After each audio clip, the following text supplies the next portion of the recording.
બસ હો ધારાબેન બસ બહુ થયું. ના ના તમે મારી સાથે આટલા ઊંચા અવાજે વાત કરી જ ના શકો. કેમ ના કરું? તમે લોકો આટલું બધું બોલ્યા કરો અને મારે ચૂપચાપ સાંભળ્યા કરવાનું. અરે ને, નહીં. હા બરાબર છે.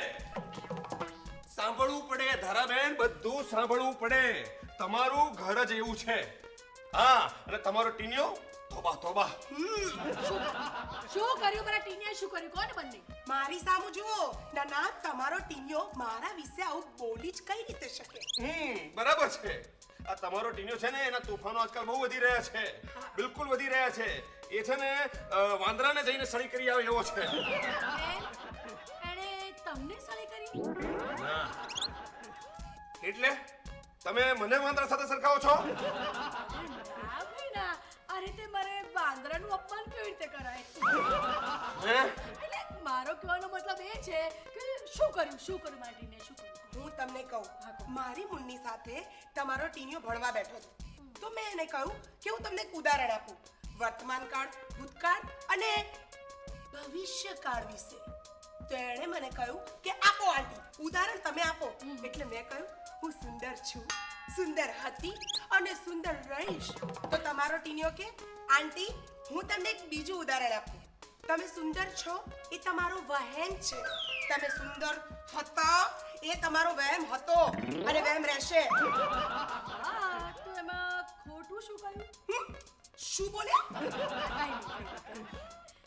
બહુ હાજર જવાબી છે. તમારો ટીનિયો બહુ હાજર જવાબી છે. એકવાર મેં એને પૂછ્યું, બેટા પૃથ્વી અને ચંદ્ર વચ્ચે શું સંબંધ છે? તો મને કે ભાઈ બહેનનો. હા ધરતીને આપણે માતા કહીએ છીએ અને ચંદ્રને મામા. તો એમાં એણે ખોટું શું કહ્યું? એ બાળક છે, એને જે સમજમાં આવે એ જવાબ આપે. બાળક છે એમ.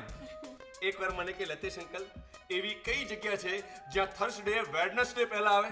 એટલે મેં કહ્યું બેટા એવી કોઈ જગ્યા નથી. તો મને કહે છે ડિક્શનરીમાં થર્સડે વેડનસડે પહેલા આવે છે. આ એની મજાક સાંભળી ને લોકો મારા નોલેજ પર હસવા લાગ્યા અને મારું અપમાન કર્યું. ખોટું નહીં લગાડવાનું. બાળક છે. હા હવેથી એને સમજાવીશ કે તમને હેરાન ના કરે. તમે દરેક વખતે આવું જ કહો છો પણ તોય તમારો ટીનિયો અમને હેરાન કરે છે. અરે એટલું જ નહીં, તમને ખબર છે તમારો ટીનિયો શું કરે છે? શું? અરે એક વખત એણે મને પૂછ્યું, આંટી તમારી કામવાળીનું નામ પ્રિયા છે? તો મેં એને કહ્યું ના, એનું નામ તો કાંતા છે. તો મને કે તો પછી અંકલ એને પ્રિયા કહીને કેમ બોલાવતા હતા? ઓ માય ગોડ, કેટલો તોછડો છે તમારો ટીનિયો. હા બીજું તો શું કહું, એણે અમારા બધાના નામ પાડ્યા છે. હા શું નામ પડે છે? કહી દઉં? કહી દો. મારું નામ મુન્ની બદનામ રાખ્યું છે. હું તો કઈ ગીતો ગાતી ફરું છું, મુન્ની બદનામ હુઈ ડાર્લિંગ તેરે લીએ. અને મારા પતિનું નામ ચુલબુલ પાંડે. અને મારું નામ મકોડી પહેલવાન પાડ્યું છે. આ સાંભળીને સોસાયટીમાં જ્યારે હું નીકળતો હોઉં છું ને ત્યારે બધા છોકરાઓ બૂમ પાડીને પછી સંતાઈ જાય છે. લતેશભાઈમાં આટલું ખોટું શું લગાડવાનું? એ બાળક છે, બાળકો કહેવાય. હા બાળક છે, બાળક નથી, બદમાશ છે તમારો ટીનિયો. અરે તમને ખોટું એ ત્યારે લાગશે કે જ્યારે એ તમારું નામ પાડશે ને બધા છોકરા તમને ચીડાવશે. હા બરાબર છે, બરાબર છે. શું બરાબર છે? તમારે છે ને તમારા છોકરાને ઘરમાં જ રાખવો જોઈએ. કેમ ઘરમાં રાખો જોઈએ? બસ બંધ કરો તમારા બેયનું. તમારા છોકરાઓ બહુ ડાયા ડમરા અને મારો દીકરો તોફાની. કેમ? હા તો તોફાની છે તો તોફાની કહીએ જ ને. મારી મમ્મી તો એકદમ ડાઈ ડમરા જેવી છે, મારી જેમ. બોલે બેટા. હા મારા જેવી ડાઈ ડમરી. તમારી મુન્ની કઈ ઓછી નથી. જ્યારે અમારા ઘરે લેશન કરવા આવે છે ને ત્યારે જુઓ અને જીભ કેટલી લાંબી ચાલે છે. અને લતેશભાઈ તમારો પપ્પુ બહુ ડાયો ડમરો છે કે કઈ ઓછો નથી. સ્કૂલમાં એકવાર ટીચરને પૂછ્યું કે પપ્પુ બેટા તે લેશન કેમ નથી કર્યું? તો પપ્પુએ તરત જવાબ આપ્યો, ટીચર કોઈની નોટ કોપી કરવા માટે હોય તો એમાંથી લેશન કરો ને. બને જ નહીં. મારો રોજ બરાબર લેશન કરે છે. એમ એકવાર એની નોટબુક છે ને એ જરા ચેક કરી જોજો. એમાંથી હીરો હિરોઈનના ફોટા નીકળશે. બસ ધારાબેન, તમે છે ને મારા પપ્પુ પર ખોટો આરોપ મૂકી રહ્યા છો. અમારા દીકરા કરે એ બધો ગુનો અને તમારા દીકરા પર આરોપ કે જોયું કેટલું ખોટું બોલે છે. અરે એમના દીકરાના કારણે આપણા બધાને છોકરાઓ બગડે છે એનું શું? તમારો ટીનિયો જ અમારા બધાયના છોકરાઓને બગાડે છે. બરાબર છે. શું બરાબર છે? તમારા બેના છોકરાઓ મારા ટીનિયાને બગાડે છે. જોયું નાના ઉલટા ચોર કોટવાલ કો દંડે. દર વખતે આપણે અહીંયા ફરિયાદ કરવા આવીએ છીએ અને આપણને ઊંચા અવાજે બોલી અને અહીંયાથી ભગાડી દે છે. ધારાબેન તમારી સાથે તો વાત કરવી જ ફિઝૂલ છે. નથી વાત કરવી.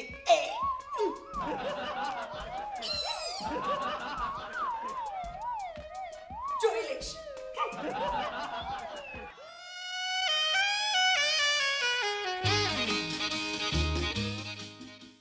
જોયું ધારાબેન, જતા રહ્યા ને લીનાબેન. જવું છે તમારે? ઊભા કેમ છો? તમે પણ જાઓ ને. આમે તમારી તો આદત છે ને લોકોની પાછળ પૂંછડી પટપટાવવાની. પૂંછડી પટપટાવવાની આદત? એટલે તમે કેવા શું માંગો છો? હું ગલુડિયું છું? અરે હું નહીં, આખી સોસાયટીમાં એવી તમારી છાપ છે કે તમે પત્નીના ગુલામ છો એમના ઈશારા પર નાચો છો. હું મારી પત્નીના ઈશારે નથી નાચતો. હું તો કથકની પ્રેક્ટિસ કરતો હોઉં છું. તો પપ્પુ કેમ એવું કહેતો હતો કે મારા પપ્પા તો ભગવાનને રોજ પ્રાર્થના કરે છે કે હે ભગવાન તું મને ઉંદર બનાવી દે કારણ કે મારી વાઈફ ઉંદરથી ડરે છે. એટલે પપ્પુ બધી પોલ ખોલી નાખે છે. એ જંતેશ, એ ધારા, તમે લોકોએ તો મારા આંગણાને આજે યુદ્ધ મેદાનમાં ફેરવી નાખ્યું. કાકા હું નહીં, આ લતેશભાઈ ને લીનાબેન મારી સાથે ઝઘડો કરવા આવ્યા હતા. બોલો. ખોટું બોલે છે આ ધારાબેન, ખોટું બોલે છે. કાકા તમને તો ખબર છે ને કે હું બિલાડીનો અવાજ આવે ને તોય ગભરાઈ જાઉં છું. તો પછી આમની સાથે કેવી રીતે ઝઘડો કરી શકું? તો નાની નાની બાબતમાં વાંધા વચકા પાડીને ઝઘડવા કોણ આવી જાય છે? એ ધારાબેન, એક મિનિટ, બસ હવે બહુ ઝઘડ્યા. 1 મિનિટ ઉભા રહો. હવે આ તમે લોકો જે ઝઘડો છો એ સારું લાગે છે અને તમે લોકો મને એ કહો કે એવું તે શું થયું કે એક દિવાલની આજુબાજુ રહેનારા, પોતાના સુખ દુઃખને હંમેશા વહેંચનારા આજે તમે લોકો બાળકોની જેમ કેમ ઝઘડો છો? બાળકોના કારણે. હા કાકા, આ લતેશભાઈ અને સોસાયટીના બધા મારો ટીનિયાને વાત કરીને કાયમ મારો ઝઘડો કરવા આવે છે. ધારાબેન તમને એક વાત કહું, તમારો એક પ્રોબ્લેમ નથી, તમારા ઘણા બધા પ્રોબ્લેમ છે. તમે છે ને સોસાયટીમાં મારા માટે બહુ ગેરસમજ ફેલાવો છો. ગેરસમજ? કેવી ગેરસમજ? કાકા આ ધારાબેન બધાને કહ્યા કરે છે કે મારો અને મારા પત્ની વચ્ચેનો સંબંધ બહુ સોલિડ છે. હા, એ તો સારું કહેવાય ને, સોલિડ. એ તો સારું કહેવાય. બરાબર છે. આગળ સાંભળો. ધારાબેન લોકોને એમ કહે છે કે મારા અને મારા પત્ની વચ્ચેનો સંબંધ બહુ સોલિડ છે. જ્યારે અમે ઝઘડીએ ને ત્યારે આખું ગામ અમને છોડાવવા આવે ને ત્યારે અમે માંડ છૂટા પડીએ છીએ. એટલે તમે ઝઘડો ત્યારે બાથમ બાથી ઉપર આવી જાઓ, એકબીજાના ટકલા તોડી નાખો. શું હા ના તમે ક્યારે અમને ઝઘડતા જોયા છે? તમે કેમ મારા ટીનિયા વિશે ગેરસમજ ફેલાવો છો? બધાને એવું કહે છે કે મારો ટીનિયો ચોર છે, પેન્સિલો લોકોની ચોરી આવે છે. હવે તમે જ કહો કાકા, મેં એને કહ્યું જ છે કે બેટા ચોરી કરવી એ ખરાબ આદત છે. હું લાવું છું ને ઓફિસમાંથી પેન્સિલ. બહુ સારું હો. છોકરાઓને શિખામણ આપવાની કે ચોરી નહીં કરવાની અને પોતે ઓફિસમાંથી રોજ 2 પેન્સિલ ઘરે લઈ આવવાની. સારું કહેવાય. કાકા 2-3 પેન્સિલ લાવીમાં શું થઈ ગયું? કાકા 2 પેન્સિલ નહીં, અડધું ઘર એનાથી વસાયેલું છે. અને એના પર પ્રદીપભાઈ, એના વિશે તો જવા દો ને, કઈ વાત જ નથી કરવી. ક્યાં મોકલી દઉં એમને? શું કહેવા માંગો છો તમે? કોને? ના ક્યાં ના, હું એટલું જ કહેવા માંગુ છું કે અમદાવાદ પ્રદીપભાઈ છે ને બહુ મોટા ચીટર છે. એકવાર મેં એમને કહ્યું કે તમે તમારી પત્નીને છેલ્લા ક્યારે ચીટ કરી હતી? મને કે જીવનમાં એક જ વાર ચીટ કરી છે, જ્યારે પહેલી વાર મેં લગ્ન માટે પ્રપોઝ કર્યું ને ત્યારે. પ્રદીપે આવું કીધું? આવા દો આજે એમને ઘરે આવા દો. એ લતેશ, તારી તો આ જીભ છે કે દીવાસળી? આ લોકોના ઘર આમ સળગાવે છે. અરે કાકા, પણ હું ક્યાં મારા ઘરનું બોલું છું? પ્રદીપભાઈ જે બોલેલા એ જ હું બોલું છું. જો જો જો ધારા, પ્રદીપને તો છે ને આ મજાક કરવાની ટેવ છે. તું આની વાત છે ને માની અને પ્રદીપ ઉપર છે ને શંકા ના કરીશ. તમને એ લતેશ, એમ તો તું પણ ઘણીવાર કહે છે ને કે મારી પત્ની મારું બહુ લોહી પીવે છે. હવે આ વાક્યને પકડી લોકો એમાં મીઠું મરચું નાખી અને તારું ઘર સળગાવશે તો? કાકા બોલો બોલો, મજા આવે છે બોલો. તું મને શેની શિખામણ આપે છે? આ ઝઘડવું એ આપણી સંસ્કૃતિ નથી. સાંભળ્યું ધારાબેન? સાંભળો અને એને અમલમાં મૂકો. તમે સાંભળો અને બુદ્ધિનો ઉપયોગ કરો. હું તો બુદ્ધિશાળી જ છું. લતેશ, તું મને એ કહે કે મૂર્ખ અને બુદ્ધિશાળીમાં શું તફાવત? શું? એ જ કે મૂર્ખ મારી સામે બેઠો છે અને બુદ્ધિશાળી તારી સામે બેઠો છે. વાહ કાકા વાહ, શું સિક્સર મારી છે તમે. બરાબર છે, બરાબર છે. તમે પણ ધારાબેનની જ વાતમાં માનો છો ને? હા? પણ એમ નહીં કે સાચી વાતમાં તમે સાથ આપો. એક વાત કહું, આ ટીનિયો છે ને એકવાર મારી ઘરની બાજુમાં ક્રિકેટ રમતો હતો અને એણે મારી બારીનો કાચ તોડ્યો. તો મેં ધારાબેનને કહ્યું, ધારાબેન, આ તમારા ટીનિયાએ મારા ઘરની બારીનો કાચ તોડી નાખ્યો છે. તો આ ધારાબેન મને કહે, આ કાચ બંટીએ તોડ્યો છે, ટીનિયો તો તમારા બાઇકની હવા કાઢી રહ્યો છે. તમે ટીનિયાની આદત ના જુઓ, અમારી સાચું બોલવાની ટેવ જુઓ. એમ? હા કાકા, આ જમાનામાં સાચું કોણ બોલે છે? આ કાકા હંમેશા સાચી વાત કહે છે ને એટલે લોકોને કડવી લાગે છે.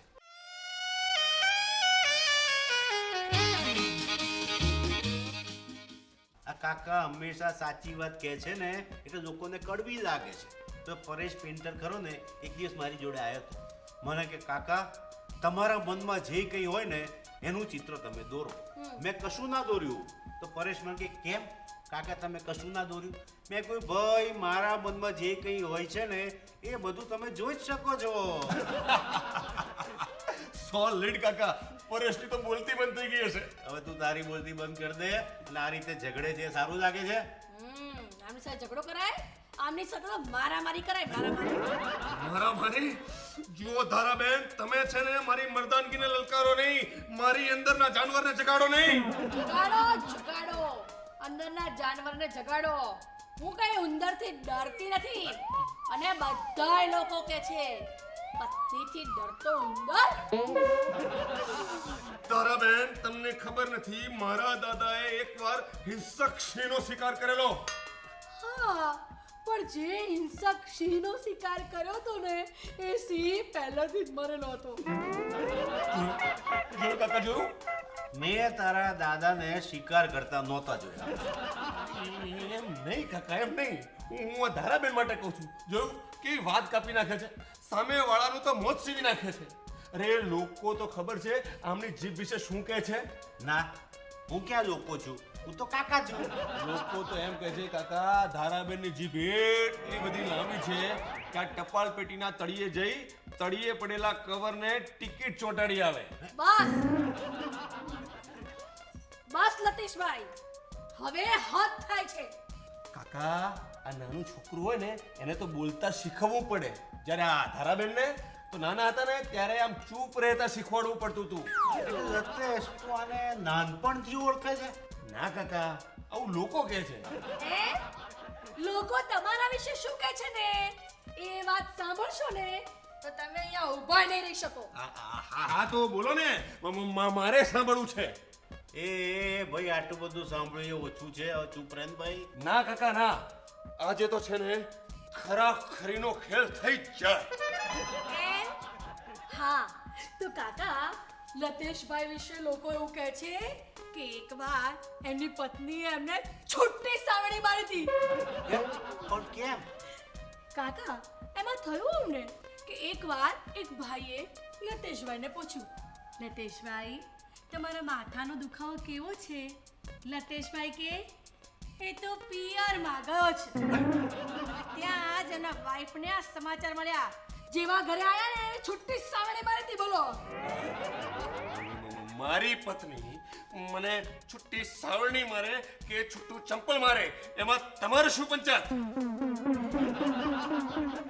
તમારી પત્ની તમને ચંપલે પણ મારે છે? ધારાબેન, એ અમારો અંગત પ્રશ્ન છે. અંગત મામલો છે. તો કાકા આ ધારાબેન છે ને એને તો એવોર્ડ મળેલો છે શેનો?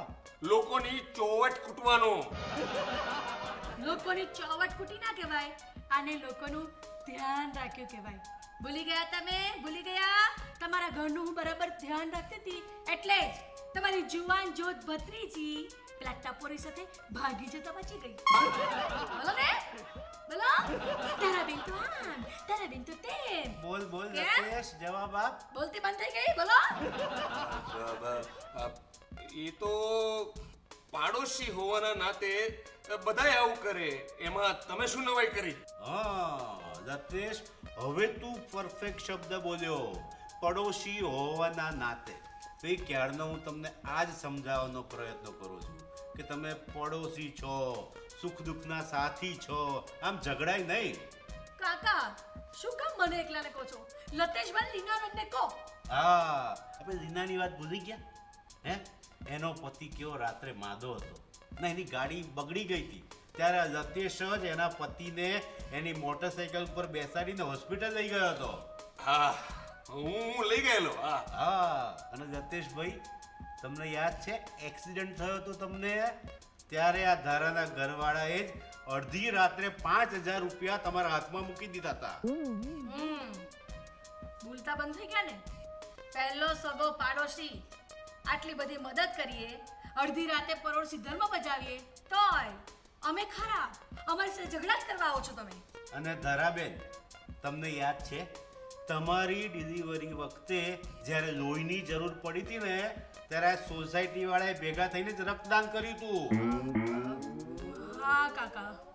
હા, મને એ નથી સમજાતું કે તમે આવી નાની નાની બાબતોમાં ઝઘડો છો. અરે પહેલો સગો પડોશી છે, પડોશી જ અડધી રાત્રે કામ લાગે. અને એક વાત કહું, તમે જે કારણે ઝઘડો છો ને, તમારા છોકરાઓને કારણે, એ લોકો તો ક્યારના હું આવ્યો ને ત્યારના ત્યાં બહાર મેદાનમાં જોડે રમવા માંડ્યા છે ભાઈ. મને એ નથી સમજાતું કે આ નાના છોકરાઓ ઝઘડીને લડીને પાછા એક થઈને જોડે રમી શકતા હોય તો આપણે મોટાઓ કેમ એવું નથી કરી શકતા? સાચી વાત છે કાકા. અમે છે ને અમારી જીદ નથી છોડી શકતા. હા કાકા, અમને અમારો અહમ આડે આવે છે. આ જીદ અને અહમને ભૂલી જાઓ. એકબીજાને પ્રેમ કરો તો જ તમે શાંતિથી જીવી શકશો. આ એકબીજાને સાથે હળી મળીને જીવવાનો આનંદ જ કંઈ જુદો હોય છે, એ તમે જાણો છો ને? સાચી વાત છે કાકા, મારી ભૂલ થઈ ગઈ છે. ધારાબેન, આઈ એમ સોરી. ના ના, સોરી તો મારે કેવું જોઈએ. મારે ટીનિયાને કંટ્રોલમાં રાખવા જેવો છે. મને માફ કરી દો. ના ના ધારાબેન, મારી ભૂલ છે. મેં કહું ને મારી ભૂલ અરે છે. મેં કહ્યું મારી એક ભૂલ. મિનિટ, હવે માફી માંગવા માટે પણ તમે લોકો ઝઘડશો? આ પડોશીની વાત ઉપરથી મને એક વાત યાદ આવી. આ એક ઘેટું અને સાહુડી એકબીજાની જોડે રહેતા હોય તો શું થાય? શું થાય? શું થાય? સાહુડી ઘેટાના ઊનમાંથી પોતાનું સ્વેટર જાતે સીવી દે. વાહ કાકા વાહ. આમ પડોશી બનીને એકબીજાને મદદ કરો, નાની નાની વાતોમાં વાંધા ના કાઢો, તો જ છે ને જીવવાની મજા આવશે. ને એને કારણે આપણું ફળિયું, આખી સોસાયટી એક પરિવાર જેવું લાગશે. ને તો જ એ સાચું કહેવાશે કે પહેલો સગો પડોશી. વાહ કાકા વાહ, આજે તમે અમારી આંખો ખોલી નાખી. હા કાકા, હવે અમે તમને વચન આપીએ છીએ કે અમે કોઈ દિવસ ઝઘડો કરશું નહીં. હા, કોઈ ગમે તે કે પણ અમે માત્ર અમારા પડોશીની વાત જ સાંભળીશું. કાકા, તમે તો વાતોમાં ને વાતોમાં જિંદગીનો સાર સમજાવી દીધો. વાહ કાકા વાહ, કમાલ કર્યું તમે તો.